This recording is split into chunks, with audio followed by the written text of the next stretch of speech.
Every team, every topic, everywhere. This is Believe.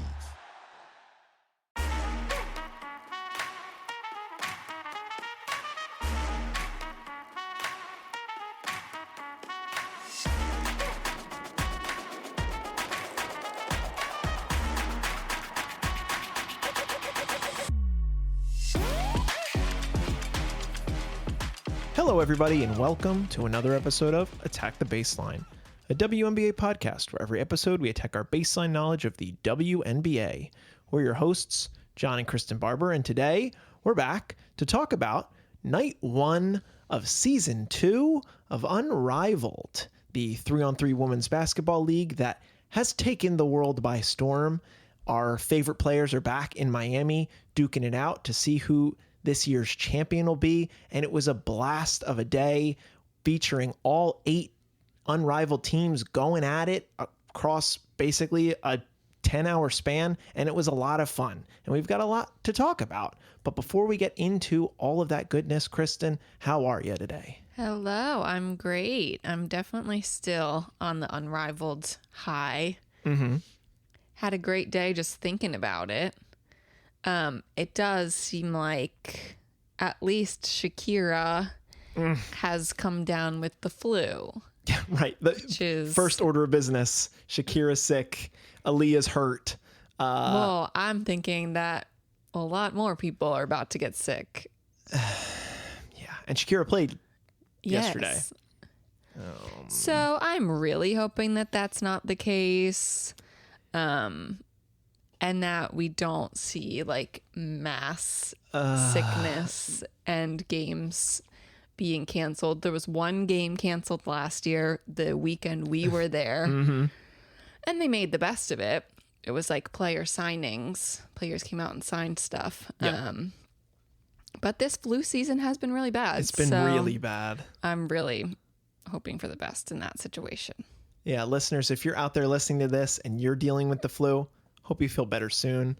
I know it's been a rough one, so if it happens to rip through the Unrivaled 48 plus the development pool, who knows what's going to happen? But I hope I hope Shakira gets better soon and nobody else picks it up. We'll see. If you'd like to send us an email and let us know how you felt about opening night of Unrivaled, you could do so at our email, attackthebaseline@gmail.com. Connect with us on Bluesky, Instagram, TikTok at ATBPod. Leave us a 5-star rating and review on whatever platform it is that you listen to the show. Tell your friends and family to watch Unrivaled and to listen to the pod so that they know and are up to date with all the goings on with Unrivaled and the W. And subscribe to the YouTube if you would be so kind to help us grow that.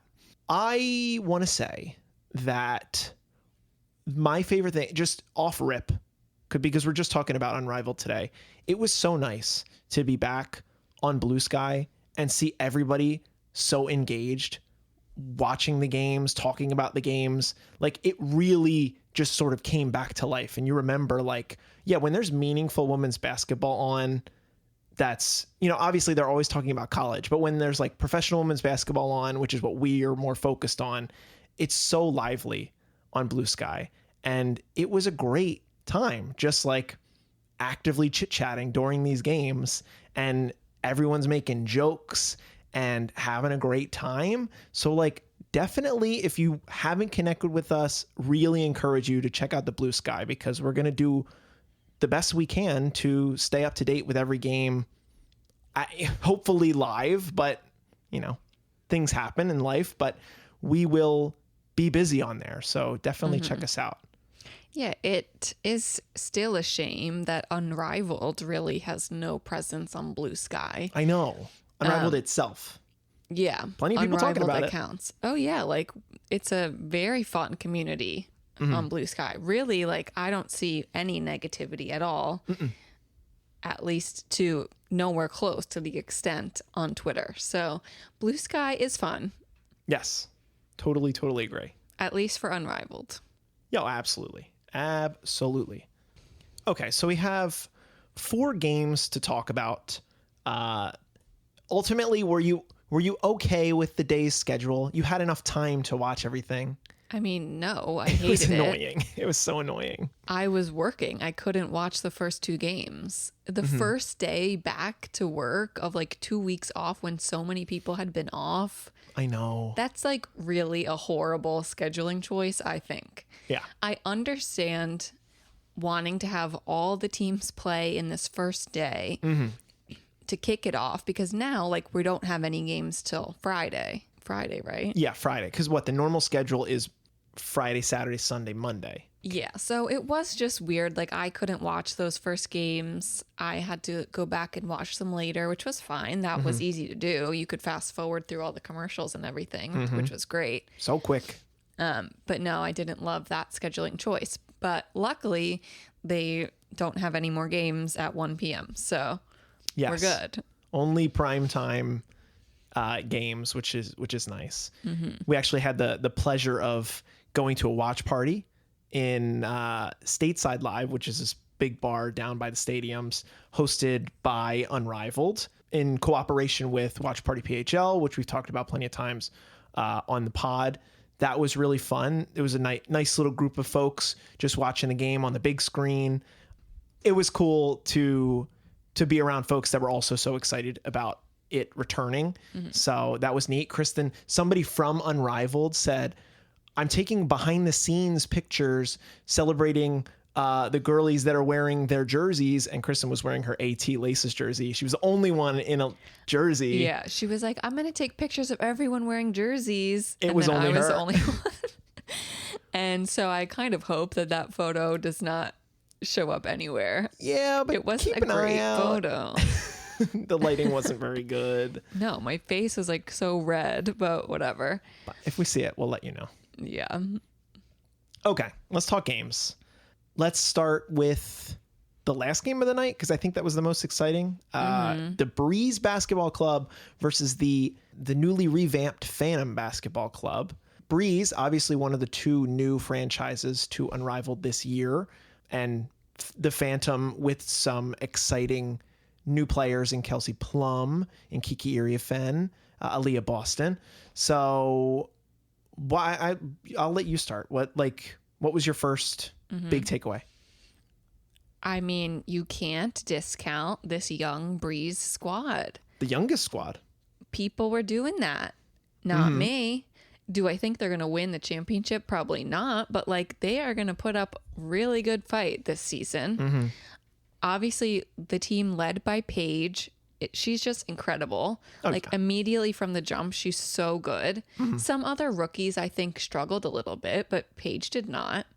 She had some beautiful shots. She really, after the game, she commented about how physical it was, like even more physical than the W, which, yeah, it's like faster play. It's, you really like have a lot of like leeway, I think, from the ref sometimes.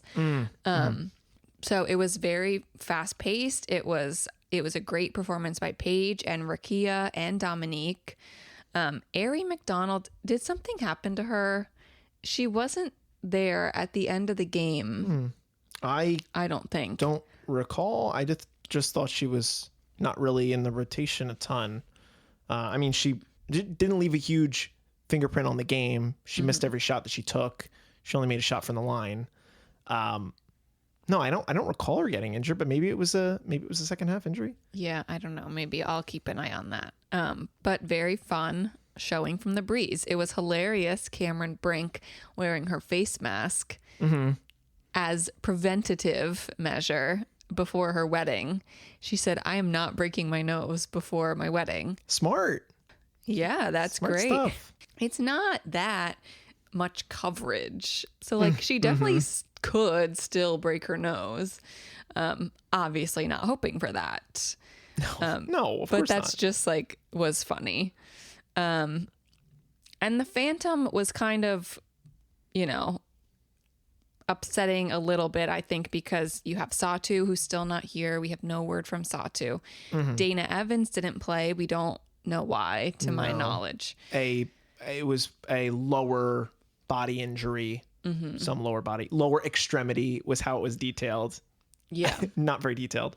Natasha Cloud got a little bit like pushed around at the beginning, and like maybe it was dealing with like a rib injury of some sort Definitely took a throughout the shot. game. So she did not really have a great showing. But the Kelsey Plum Aaliyah Boston game was pretty good. It will be better. Kelsey Plum did not shoot anywhere that we're used to seeing Kelsey, but like 2 for 10 from 3. She shot a lot. She shot often. She was willing, which we know is part of her game, but she was not efficient at all. And I think that is just her adjusting to Unrivaled. You said it to me when we were watching. She's just trying to figure out what she can get away with. Oh, yeah. You know, like what kind of moves. She picked up a couple early fouls. She was in the refs' faces a little bit, but she was like, it was Kelsey Plum. And she was one of the players last year that I was most excited to see. And then she stepped away from the league before it started. But now to actually see her on the court here made my night. Like I'm excited about that. And I agree that the 2-woman game between her and Aaliyah is pretty good. Aaliyah definitely played better in this game than I recall her playing pretty much at all last year. She was, you know, if we consider everybody in Unrivaled Season 1, she was probably one of the more forgettable players in terms of how she did last year. So it'll be interesting to see her take a step forward and continue to develop in this format. But I think, you know, the Phantom could have easily won this game if they just shot a little bit better. Well, actually, it's interesting because the Phantom shot 30% from 3. They had 6 threes. The Breeze only shot 20% from 3. They only had 2. So the Breeze really just beat them at the rim. Well, yeah, which makes sense, having Cam and Dominique, 2 very solid young posts. And on the other side, on the Phantom side, I think Kiki Iriafen is someone who kind of struggled in this game. Yes, definitely a tough day for Kiki. You want to see better because you know she's better than that, but definitely 1 for 10 from the floor is not ideal for Miss Iriafen. They also were down. They only had 5. We mentioned the Breeze played all 6 of their players. Kate also getting in there for a bit.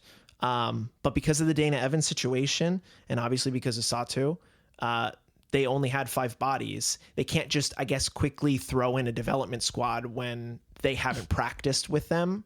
I don't know. So I'm assuming now that we know that Dana Evans is out right now, I would have to guess that one of those development players is working with them so that if Dana Evans misses another game, that they'll have a 6-woman roster and they won't be at a roster disadvantage like they already were in game 1.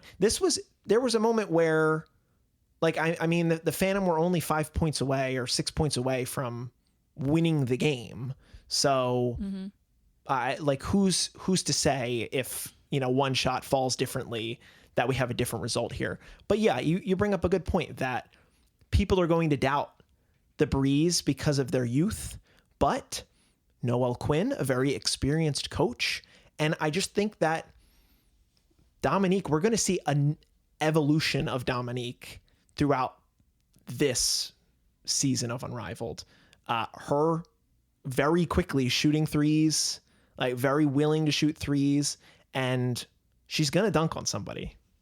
Like this is going to happen.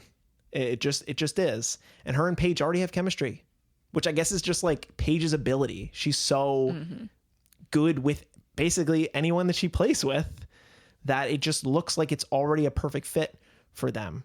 And Rakia was the one that won them the game at the stripe. So, but this is a good win for Breeze to start off the season. Yes. And it was a good game to be the last game of the night. I wish it were the first game of the night. Because I think that would have, like, if someone just turned it on and didn't really know. True. I think they turned it off. Well, I think we should talk about it. Halfway through the Owls Rose game. O'Reilly. Check engine, ABS, or maintenance light on? Take the guesswork out of your warning lights with O'Reilly Veriscan. The service is free and provides a report with solutions verified by ASE certified master technicians. And if you need help, we could recommend a shop for you. Ask for O'Reilly Veriscan today. O'Reilly Auto Parts.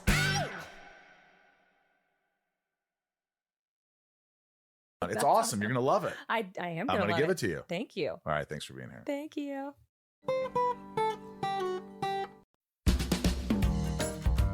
If you're shopping while working, eating, or even listening to this podcast, then you know and love the thrill of the hunt. But are you getting the thrill of the best deals? Rakuten shoppers do. They get the brands they love with the most savings and cash back. And you can get it too. Start getting cash back at your favorite stores and even stack sales on top of cash back. It's easy to use and you get your cash back through PayPal or check. The idea is simple. Stores pay Rakuten for sending them shoppers, and Rakuten shares the money with you as cash back. Download the free Rakuten app and never miss a deal. Or go to Rakuten.com to start getting the most bang for your buck. That's Rakuten.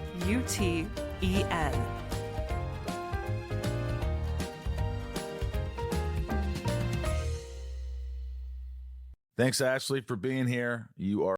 Most people don't realize how much of their personal information is being bought and sold every day. Data brokers are making billions, pulling details about you from public records and the internet, then packaging and selling it, usually without your consent. That's how your information lands in the hands of scammers, spammers, even stalkers. It's why you get endless robocalls and why ads seem to follow you everywhere. That's where Aura comes in. Aura actively removes your data from broker sites and keeps it off. They also instantly alert you if your information shows up in a breach or on the dark web. But Aura goes beyond data protection. With one app, you get a VPN, antivirus, password manager, spam call protection, dark web monitoring, and even up to $5 million in identity theft insurance, all backed by 24/7 US-based fraud support. Other companies might sell just credit monitoring or just a VPN. Aura gives you all of it together at the same price competitors charge for just one service. Start your free trial today at aura.com/secure. Protect yourself now at aura.com/secure. Yes. Imagine you're turning it on 8 o'clock. You're seeing the Rose Basketball Club raise their banner. They're all reaching for it. They've got their bouquet of roses, their beautiful white jackets. Oh, gorgeous. Really nice. Chelsea had the kiddo there with her, which was so cute. Yeah, they just ended lay the smackdown on the Owls, who were also hurting in the availability department because they were short one. Well, both of them were short one. Yeah, the Owls were short too. They're two best players from last year, Nafisa Collier and Skylar Diggins. But they got a replacement for Fee. Yes, they got a replacement for Fee in Temi. Yeah. But then Skylar was away. Yes, and Ka didn't play. Yeah, I know. But so it was one from each that didn't play. I get it. But when you don't have any of your former Owls, the Owls that lost one player or one game in the regular season last year, and now you've got a whole brand new group and none of them that can particularly handle the ball the way that Skylar can handle the ball, it was a tough watch. Mm-hmm. I think at one point it was a 28-point margin at its worst between the Rose and the Owls. The Owls couldn't buy a shot, and Chelsea Gray was in pure point guard form. Every shot falls, every pass is perfect. Mm-hmm. She was amazing. Best player on the night. Mm-hmm. Chelsea was incredible. She did not miss a beat from last year's Unrivaled, from this year's W win, and now to here. She has absolutely just grown her game. Chelsea finished with 35 points, 5 rebounds, 8 assists, 3 steals. So just incredible in 21 minutes. Mm-hmm. It ended up being a 20-point margin at the end, but it was closer towards the end of the 8 game. points. 8 points with under a minute to go in the third. Yeah, so it became interesting, and then quickly became not interesting again.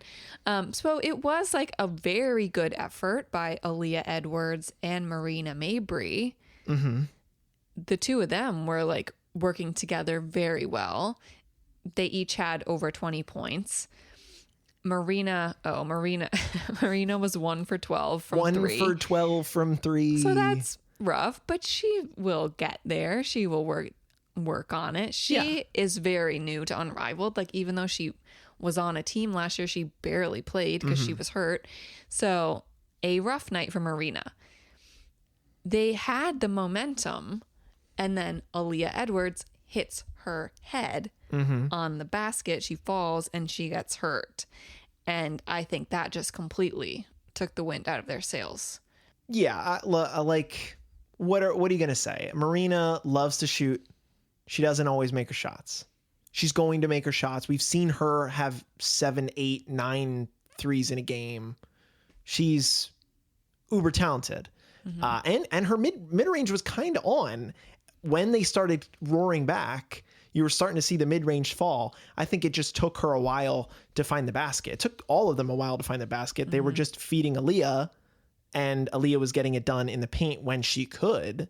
But ultimately, the team needs more contribution out of Rachel Bannum, out of Rebecca Allen, out of Temi Fagbenle now, because they're going to be reliant on it not just being a 2-woman show, especially if Aaliyah Edwards does miss time. You know, God forbid she hopefully has no concussion symptoms, because she did have to come off for that. They want to make sure she's okay, but I didn't hear anything post game. I am thinking that obviously once Skylar comes back, that production will be better. There will be more ball handling, more production in terms of spacing the floor. I think it could, like, a Skylar and Temi playing together could be very interesting. Yeah.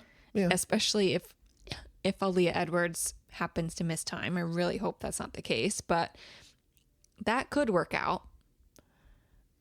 But yeah, I think obviously with Fee being out, getting her ankle surgeries, this season will be rough for the Owls. Yeah, I almost have them like automatically shoot in for the 7 or 8 spot at the bottom of the table. And I just really hope, like, I hope that does not, like, they showed Skylar's face on the broadcast yesterday when they were down by 28 and she did not look happy. And I hope that doesn't, like, make her not enjoy this. Like, going from such a high last year to such a low. And you never know, maybe it's not such a low, but I just really hope, like, they continue to have fun and enjoy themselves. Yeah. I would hope. My hope for the Owls is if Aaliyah's going to miss time, Sky comes back, give them one of these young guards in the development pool to play with them. Give Azai James, Haley Van Lith. You could even go with, like, Haley Jones. We'll even take Haley Jones. I don't know. She's not necessarily a ball handler, but, like, it was so apparent when their pockets were getting picked that, like, between Beck and Rachel Bannum, that the two of them, I don't necessarily feel great about being a primary ball handler when Sky is not available. So, like, let's maybe try that for the Owls, if that's possible, because they're great shooters. Rachel and Rebecca are great shooters. But when they had their numbers called in the limited chances that they had that were open, they knocked them down. They both were pretty okay from 3. They both, knocked down 2 each, right? So out of 3. So they shoot well. They just couldn't get open because there was nobody that could create a shot for them. Yeah. So we'll see what happens when they play another team, because I do think the Rose are kind of proving that they're the team to beat again. I would put them number 1 in a power ranking if we were doing that. No, really, after this game, I was like, wow, this team is so good. Wait, Ka is on this team too? Like, that's insane. Yeah. I just didn't even remember that while they were playing, and then I remembered it after, and I can't imagine that. They all played super well. Obviously, Chelsea being the MVP of the night, but Azare had a great game. She was awesome at the start of the game, for sure. Yes.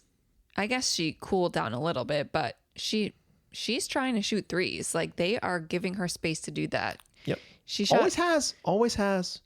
Yeah. I mean, she shot 2 of 6.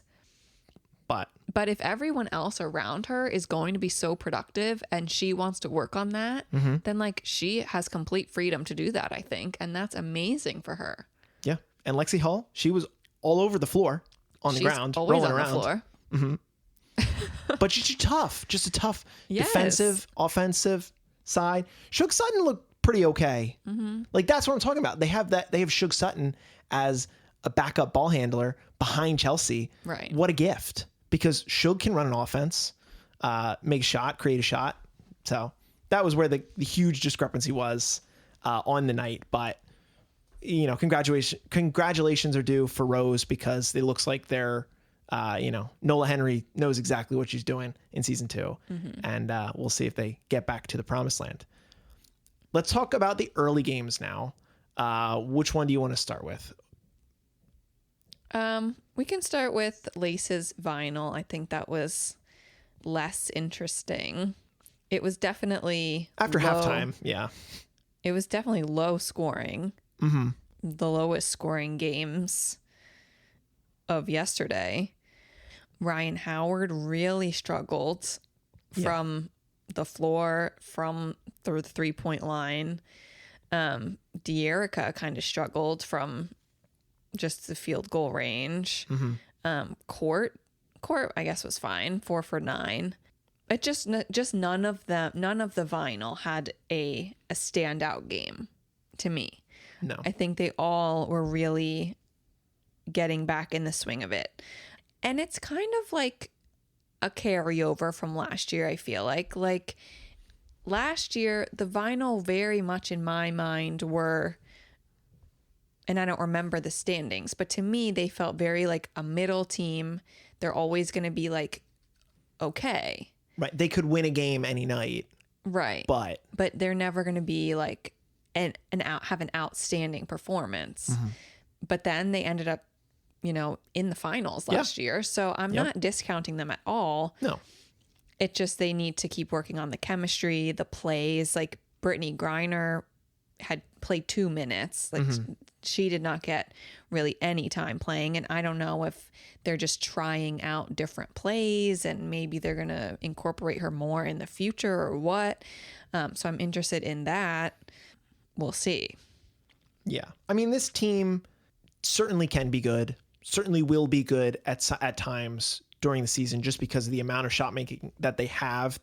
Another team that, surprise, didn't shoot the ball well. Like, Ryan Howard can't go 3 and 15. You're going to win. You're not going to win.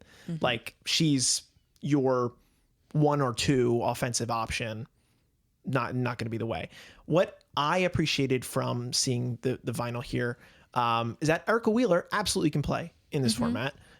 Very cool day for her. She had the family in the house. They did a little sideline interview when she was on the bench for a minute mid-game, talking about how many family members she had because she's local to Florida, how excited she was to be playing so close to home, and how even if she only got on the floor for a minute, she was going to make it count because she's just so happy to be there, to be able to be playing for her family. And she played 12 minutes off the bench, played a ton, and like, she's just a very capable, competent guard. And I see them, once they figure out once Spoon figures out how to use her best, I can see her being a pretty nice secret weapon if say Court's shot isn't falling. I think they also are making it kind of clear that they want to make Ray a focal point at times. And Ray didn't necessarily have her best game. But again, the first half of the vinyl, they ended the half, they were up 6 or up 8, and then they basically didn't score the rest of the game. Once they came back from the second half, it was all laces, like virtually all laces, maybe 1 or 2 baskets the Vinyl made. That's just, yeah, like completely opposite side. They defended well in the first half and they didn't defend well in the second half. Well, something I will say, and I'm just like seeing this pattern as I'm looking through the box scores, I will commend the Vinyl defense. Mm-hmm. The Laces had the best 3-point percentage of the night. Mm-hmm. And they had the second best field goal percentage of the night. Mm-hmm. But they did not have like the highest score. They were still kind of low in terms of scoring. So like the Laces were shooting well, but not shooting a lot. Sure. Yeah. Limiting. And that's the Vinyl limiting their looks. Yeah. So I think that was very good. Mm-hmm. But they just couldn't produce offensively. No, just one of the off nights. Let's talk about the Laces now, because the biggest moment in this game was the third quarter from Brittany Sykes. She scores 15 points alone in the third quarter, which is the big differentiator. I mean, this is a 16-point margin between the final score, and you take out Brittany Sykes going crazy in the third, then it's a much closer game at the end of the day. But Brittany Sykes did not look like the Brittany Sykes of season 1. She looked like a whole new Brittany Sykes. Her shot from deep was looking pretty nice. She was finishing well. I remember one of the memes of season 1, not to discredit Brittany Sykes, but it was like, name a better duo than Brittany Sykes and a missed layup, because she smoked so many layups in season 1, but she was absolutely on. And she's a champion. She was a champion with the Rose Basketball Club in season 1. And now she's bringing that championship mentality to this Laces squad. And I think that she's going to be one of their, probably 2 best players behind Captain Jackie. And Captain Jackie was looking healthy, which is great, because her history in Unrivaled has not been that. So we want to see Jackie play, because when Jackie's on, she's on. Mm-hmm. Yeah, Jackie played great. Brittany Sykes played great at the end. AT was finding her stride. She had 6 points, 8 rebounds, so that was pretty good, and 3 assists. Naz Hillman had 8 rebounds, so I mean, I need to see that from Naz, because she's the tallest one on the team. Right. She needs to get them when, there are many other taller players on other teams. Like, they're relying on her. The Laces are. I would like to see just more production from Jordan Canada, I guess. I was a little surprised that Jordan Canada didn't start, that Brittany Sykes started. But maybe there was some nagging injury that Jordan Canada was dealing with. I'm not positive. So, and maybe they play with these lineups. We'll see. But pretty like an okay night from everyone else. They really did spread out the minutes. I was going to say that. Like, no one played more than 13 minutes. Which I think is great. I think it's a good idea by Coach Wade. It is great. And kind of on the Vinyl side too. Like, but if you look back at the Rose, like Chelsea played 21 minutes. Yeah, but you kind of have to keep Chelsea on there, because she was just like absolutely cooking. You just like let her go. Well, I know. But that was kind of how she was last year too. She played a ton. Yeah. She might have led the league in minutes last year. Chelsea. Probably. I don't know for sure, but it definitely felt like it at times. Yeah, I think that's a good move by Coach Wade to spread it out. Yeah, it's fair. I think he's really like, since they don't particularly, like, a lot of their players are similar stereotypes to me. So he has room to move them in and out and see what works best. So I think that is good. I think that's why, to go back to what you said about Jordan Canada, I think that's why he didn't start her, because if you were starting Jordan and AT and Jackie, it's like you basically have so much ball handling. To go back to what we were talking about with the Owls, those 3 are like all very capable primary ball handlers, and Slim is like the perfect slasher. to work off of AT or Jackie's passes. So I think that's Sure. why he said, and a bigger body than JC, because Jordan Canada, she's quite small. But I don't know if I got any indication that she was dealing with a nagging injury, but I certainly hope not, because she had her fair share of knocks last year as well. So a good start for your Laces. Did you feel the call? Did you feel the call from them or saying, I still believe? I mean, I had to wear the jersey Of course. because it's just nice. I still feel like the identity is there. It is. It wasn't bad. I did feel it. I will still rep them. Good. I'll say yes. Good. I like that. It's not as strong, but it's there. Yes. I get it. It's awesome. You're going to love it. I am I'm going to give it to you. Thank you. All right. Thanks for being here. Thank you.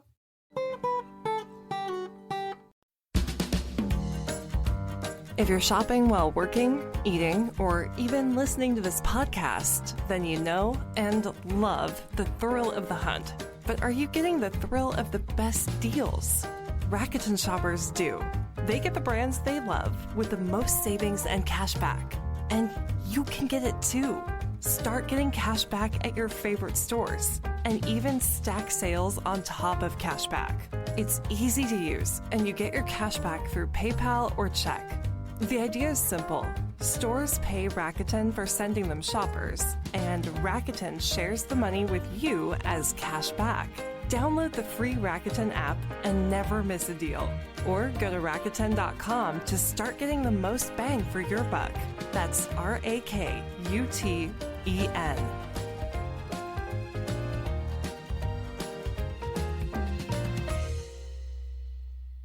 Thanks, Ashley, for being here. You are. Need parts fast? O'Reilly Auto Parts has fast. Need them now? We've got now. No matter what you need, we have thousands of professional parts people doing their part to make sure you have it. We're O'Reilly Fast.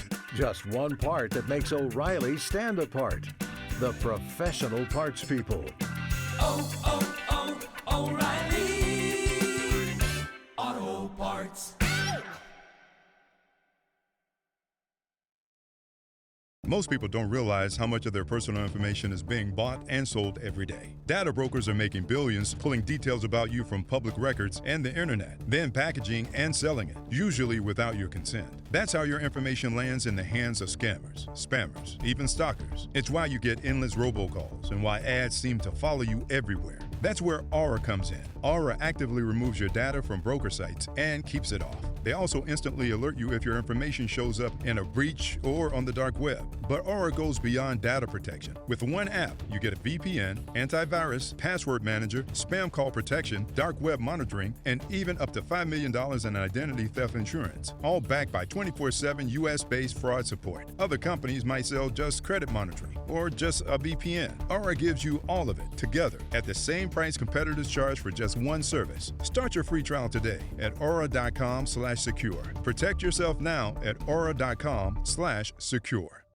Well, let's close it out with the last game of the day, which was the Mist Basketball Club versus the Hive.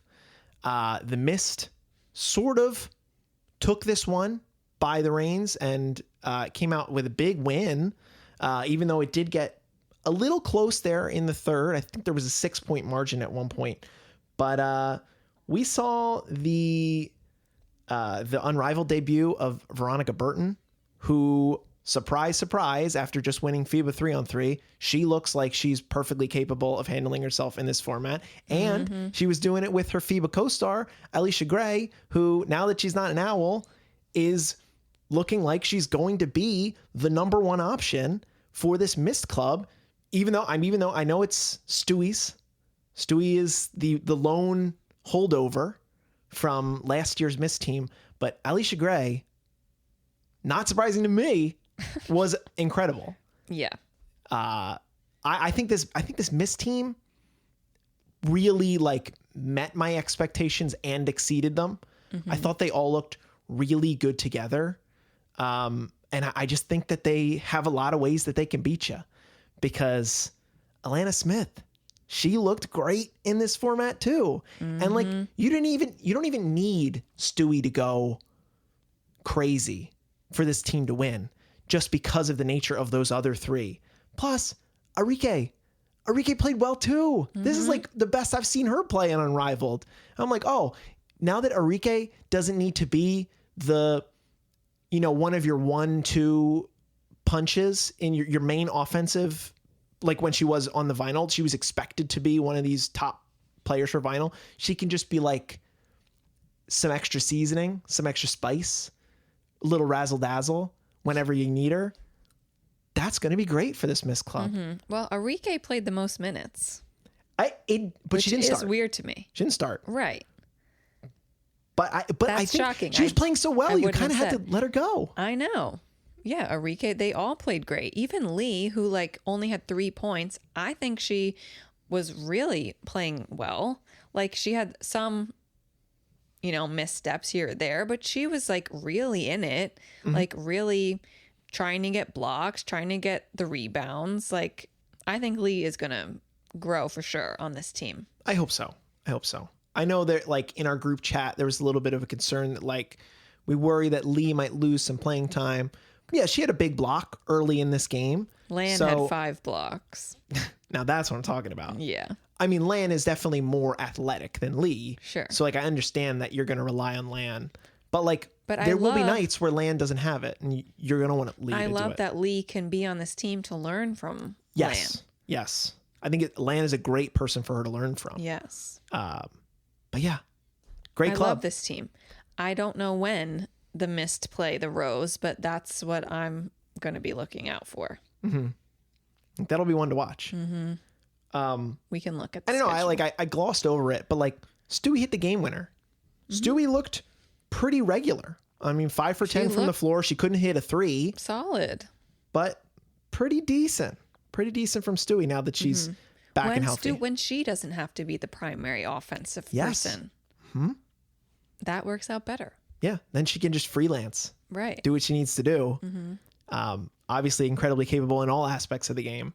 So they're just like all toolsy players. Yes. Which I think is nice.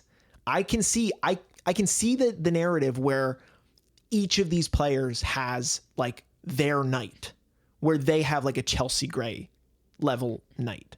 I can see it. I can see the night where Veronica Burton knocks down 8 threes or Leash knocks down 10 threes or Arike. Like I'm so impressed. So impressed with the Mist. Yeah.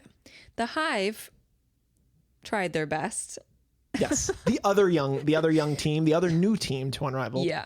And I think really the person who struggled the most in my eyes was Sonia Citron. Yeah. Not that she was lost. She definitely still is very capable to play in this format. But I think she just clearly was not used to this yet. She was, getting run past. Her defense was not great. She struggled from shooting. She struggled from 3. She didn't hit a 3. She was 0 for 3. And 3 for 12 from the floor. So Sony struggled a bit, but I'm confident she will figure it out. Mo Billings had a great night. She had the most points on the team, 16. And Kelsey Mitchell had a very good showing. I love Kelsey being like the vet presence here with these other very young players. And I think that they are going to take a minute to gel. Yeah. And really get used to this. Yeah. But Sanaya Rivers was incredible defensively, I thought. Yeah, certainly at times. She was very limited in her run game 1, but she only played 6 minutes. But when she was there, I thought she was good. Yeah, At least trying she had the energy. She'll have some highlights. Sometimes it's just the energy is hard for some players, but Sanaya had it. So we'll see what the Hive can do. Yeah, they shot 13% from 3. Not good. Pretty much the story of the day is that nobody shot the ball well. That kind of felt as outside of the Laces. Did. Laces shot the ball well. I think everyone just needs to get used to it. They've only played like a couple scrimmages, and this is like the first real action that they're getting. Yeah. It's gonna be there are gonna be nights where every game is a nail biter. Like that, even if night one wasn't featuring games that were like down to the wire, that doesn't mean that this was lacking in energy. I think every one of these games that we talked about today on opening day were fun to watch because there were storylines throughout. The game was tilting. Even if it's a 28-point margin, the Owls not get back to 8. Even with the Hive losing as bad as they appeared to, it was a 6-point game at times. And I just think that the pace of this format and these players are going to give us night in, night out action that we're going to enjoy to watch. And I just want to applaud Unrivaled for, another successful opening day because, I hope that somebody tuned in that had never heard of Unrivaled before and now is locked in for the season. Mm-hmm. I'm sure there's numbers of people. Yeah. No, it was great. I'm not trying to raise any white flags yet. No. And any of these teams are capable. Mm-hmm. Mm-hmm. Looking ahead at this next weekend of games. Yeah, what are the ones to watch? We have the Breeze and Hive playing. Yep. The youth movements. On Friday. That should be fun. Laces Mist on Saturday. That it will be a big, I feel like every game will be big for the Laces because they are just like, I feel like they're the bottom of the top. Mm-hmm. So they're just going to have to keep proving themselves. Right. And then I think, Rose Breeze on Sunday could be a sneaky good one. A Page versus Chelsea. Yeah. Could be really fun. Yes. Mm-hmm. I think that, we got exciting matchups. Oh, and Monday. Oh, we got our former teams, Laces and Lunar Owls, our season 1 teams going at it. Mm-hmm. There can only be one winner. We'll see if it's probably the Laces. Who knows? Who knows? Uh-huh. But yeah, the calendar is going to be stuffed. It's going to be bigger than last year because now they're adding that extra day. Mm-hmm. So we're going to hopefully be doing this on Tuesdays. That's a lot of games to talk about. Now we're going to highlight the moments of the weekend, and hopefully then we'll also have more news to talk about regarding the W because on the 9th, we have the CBA deadline, which will be met or not met. So we'll have stuff to talk about there. But now that Unrival's on the docket, we're going to have live action to talk about. So you can expect something sort of similar to this in the weekly programming for the show. Anything else about opening night?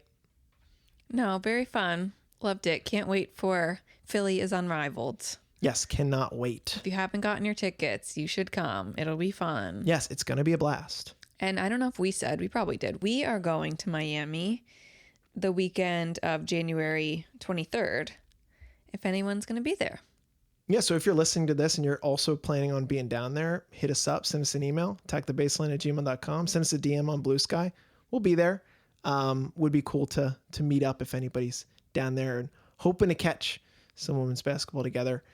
That's the email, Bluesky, Instagram, TikTok, ATBPod, 5-star rating and review if you'd be so kind. Subscribe to the YouTube, tell your friends and family, watch more Unrivaled, watch more college ball. Now that a lot of undefeated teams are defeated and the bingo board, which we just put out into the world last week, has already hit some snags. We're still hopeful that an undefeated team will manifest itself, but go back and listen to the bingo board episode for 2026 if you want to hear our predictions about women's basketball in 2026.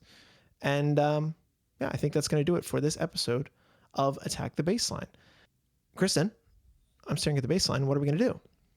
Attack it. Attack the Baseline. Thank you so much for listening, and we'll be back to talk about more Unrivaled later on.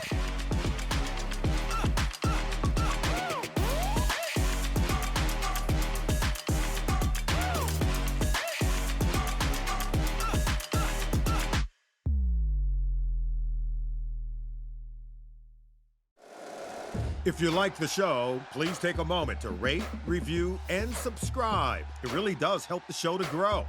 Thank you for listening.